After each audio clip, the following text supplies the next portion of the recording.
वहाँ चले जाओ।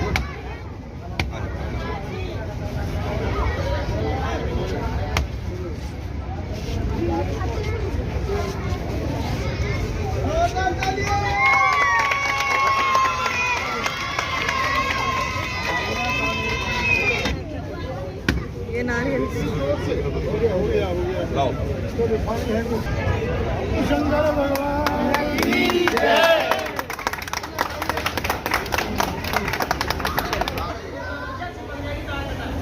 ये कैंची तो ठीक नहीं है भाई।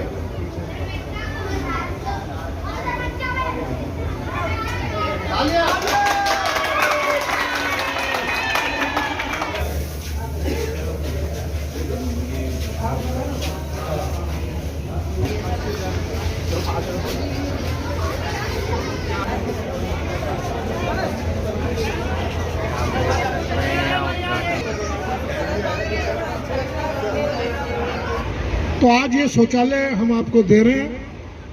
आखिर में एक बात कह रहा हूं, मेरी विधानसभा में जितने भी झुग्गी क्लस्टर हैं, शौचालय तो हृदय जी सब में पूरे हो गए। राजीव कैंप में टूट के नया बन रहा है, वो कब तक तैयार हो जाएगा? 1 महीने में वो भी तैयार हो जाएगा। बाकी सब जगह शौचालय फ्लश वाले बन गए, लेकिन सबसे पहले बाजी अगर मोहल्ला क्लिनिक में मारी तो किसने मारी? अम्बेडकर के। अभी मोहल्ला क्लिनिक कहीं और नहीं बन सका, केवल आपकी कॉलोनी, सबसे पहले आपकी कॉलोनी में बनवा। जरा कांग्रेस वाले बीजेपी वाले आएंगे, फिर कॉलोनी में घुसेंगे, झुग्गी में अंदर घुसेंगे। तुम हिंदू हो ना, तुम हिंदू हो ना, तुम हिंदू हो ना,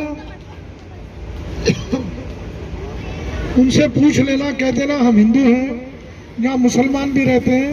तुमने हमारे लिए काम क्या किया? झुग्गी समान यात्रा निकाली ना दिल्ली में, चिंतामणि पे आए थे, बार की बार चले गए, अंदर नहीं आए, हिम्मत नहीं हुई अंदर आने की। पक्का एक सम्मान यात्रा निकाली झुग्गी वालों की। भैया झुग्गी वालों को पेट भरना तो मुश्किल हो गया। सरसों का तेल क्या भाव है? 200 रुपए किलो। बहुत हुई महंगाई की मार। अब की बार सब चीजें महंगी हो गई। अब गैस का सिलेंडर कितने का हो गया? वाह रे वाह बीजेपी वालों, यही सम्मान यात्रा है। 1000 रुपए का सिलेंडर, सब्सिडी बंद। एक और केजरीवाल कहते हैं मुफ्त बिजली लो, मुफ्त पानी लो। मोदी जी कहते हैं मैं सिलेंडर महंगा करूंगा। ये गरीब आदमी कैसे खाना खा रहा है ठीक से? कैसे सिलेंडर पे खाना बना रहा है? इनको तो वही चूल्हे पे ही खाना बनाना चाहिए, धुएं में आग फूटे फूटे, वही लकड़ जला के खाना बनाओ। आग फूटती है तो फूटने दो।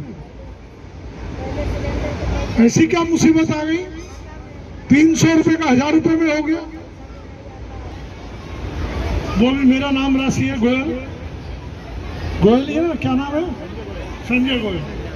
प्रीति ने इतनी सेवा की कॉलोनी की,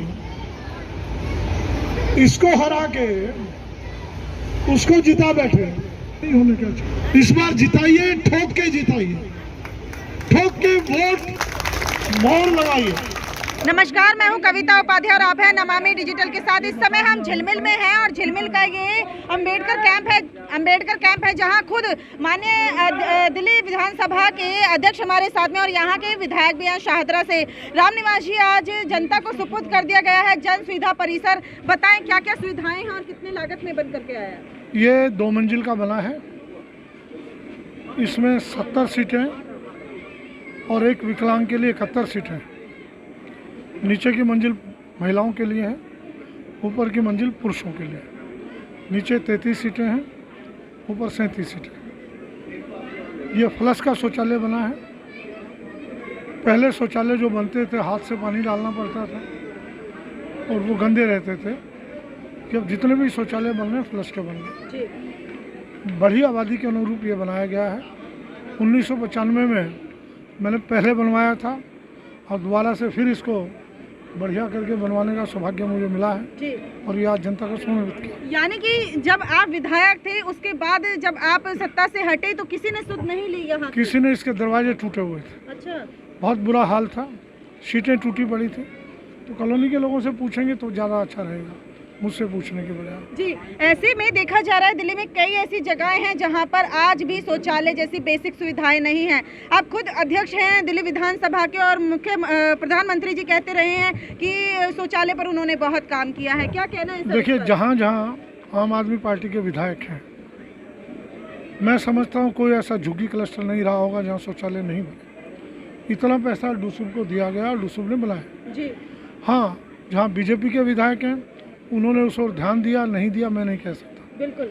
लेकिन मेरी विधानसभा में जितने झुग्गी क्लस्टर हैं, एक को छोड़कर सब में शौचालय बन गए। सबसे पहले झिलमिल में बना था और आज सब जगह शौचालय है। निश्चित तौर पर प्रीति जी हमारे साथ में, मैडम बताए पूर्व निगम पार्षदा भी आप रही हैं, जिस तरह से विकास की लहर इन्होंने दौड़ाई है यहाँ पर, खास तौर पर विवेक विहार के इस क्षेत्र में, क्या कहना है, इससे कितने प्रभावित आप होती हैं? प्रभावित तो पब्लिक बोल रही है जी, क्योंकि जो पब्लिक की बेसिक रिक्वायरमेंट है अगर वो पूरी हो जाती है तो मैं समझती हूँ उनके लिए बहुत इजी गोइंग है जी। अब आप ये सोचिए तो ये तो बेसिक नीड है ना, इसके लिए हमारी बहनें बच्चियाँ खास तौर से रात बेरात अगर बाहर जाती हैं तो बहुत, आजकल तो वैसे दिल्ली सुरक्षित नहीं है, कहीं पर भी कोई भी हादसा हो जाता है। तो मैं समझती हूँ कि ये बहुत अच्छा प्रयास है, सफल प्रयास है, ये बहुत ज़रूरत थी हमारी बहनों को, बच्चों को। और मैंने आज इन सबसे ये भी बोला है कि बनाने का काम भाई साहब का है। हमने मस्जिद ने बना दिया, पैसा लगा दिया, मेहनत की, इनकी ख्वाहिश थी कि मैं इन लोगों को ये बना के दूँ, तो संभाल करना और इसको अच्छे से देखभाल करना ये हमारी बहनों का और यहाँ की कॉलोनियों के जो लोग हैं, बच्चे हैं, उनका काम है। बिल्कुल। राम निवासी आपने इस क्षेत्र को मोहल्ला क्लिनिक दिया, शौचालय दिया, स्नान घर भी है और इतने सारी तमाम सुविधाएं हैं। आगामी किस प्रोजेक्ट को आप यहाँ पर जनता को सुपुर्द करने की तैयारी में हैं? अभी एक लेडी ने मांग की कि यहाँ जिम लग जाए। अच्छा। मैं तो चाहूँगा उस पार्क की हालत देख लें क्या है इस वक्त जी। मैंने आदेश दे चुका हूँ, कल मैं आया था यहाँ, उस पार्क को डेवलप करेंगे, उसकी बाउंड्री वाल बनाकर, क्योंकि शौचालय बन रहा था तो उसका मटेरियल भी वहाँ पड़ा था, इसकी तोड़ फोड़ का जो मटेरियल था वो उसमें पड़ा था। अब उसको डेवलप करके और उसमें जिम देंगे जी। तो सुना आपने, यहाँ विकास की लहर लगातार चारों तरफ दिखाई दे रही है, वो मोहल्ला क्लिनिक हो चाहे वो शौचालय हो, और शौचालय भी मात्र एक दो नहीं खुले, 70 शौचालय और एक शौचालय विकलांग के लिए यहाँ पर खोला गया है। जनता बहुत खुश है, ये जनता से भी किसी से बात कर ली जाए। आइए स्थानीय निवासियों से बात कर लेते हैं। अम्बेडकर कैंप के यही झिलमिल कॉलोनी के निवासी हैं। सर, जिस तरह से यहाँ के मौजूदा आपके विधायक लगातार क्षेत्र में काम कर रहे हैं, मोहल्ला क्लिनिक से लेकर के और आज शौचालय दिया गया है, जनता को सुपुर्द किया, क्या कहना है, कितनी खुशी है आज? हमें इतनी खुशी है कि आज तक किसी भी विधायक ने हमारे यहाँ कोई भी काम नहीं किया। एक भी काम, हम ये नहीं कहते कि मैं नहीं, किसी भी आप से पता कर लो कि हमारे यहाँ की कोई भी विधायक रहे हैं 15-20 साल रहे हैं, किसी ने कुछ काम नहीं किया, कोई सुध नहीं ली गई है। पहले भी हमारे श्री राम निवास गोयल जी ने ये शौचालय पहले बनाया था, आज फिर नया दोबारा से बनाया। तो खुश हैं आप? बहुत खुश हैं जी। क्या कहना है सर आपका, कितने परेशान थे जब तक यहाँ शौचालय नहीं खुला था? 2 साल से परेशानी है, अब जाके हुआ इसका। तो क्या ट्रेन वगैरह खुले में जाना पड़ता था या कैसे, कहाँ जा रहे थे इससे पहले? डब्बे में जाते थे, पटरी पे जाते थे। अच्छा, पटरी पे बहुत जाते कष्ट थे, तो होता जान था। का खतरा नहीं था? अब क्या करें, झेलना तो पड़ेगा। छोटे छोटे बच्चे भी हैं, सब है। तो राम निवास जी ने खुद, क्योंकि पहले भी जब इससे पहले ये विधायक रहे तब इन्हीं के कार्यकाल में ये हुआ, पुनः इन्होंने ही इस क्षेत्र की सुध ली है जी, इन्हीं ने ली है, इन्हीं ने सब करा है। अब बाकी तो सब ऐसे ही है, बाकी सब ऐसे ही है, काम नहीं करते। आपका क्या कहना है? मैडम सही है, बढ़िया है, लाइन पड़ जाती है लैट्रिन करने के लिए। अच्छा, तो कुल मिलाकर के आपने सुना कि यहाँ पर खुले में जाना पड़ता था, जान को जोखिम में डाल करके पटरी जैसी जगह पर जाना पड़ता था जहाँ पर रेल लगातार किसी भी समय आ जाती है। ऐसे में बड़ी अच्छी सौगात दी गई है यहाँ के विधायक के द्वारा।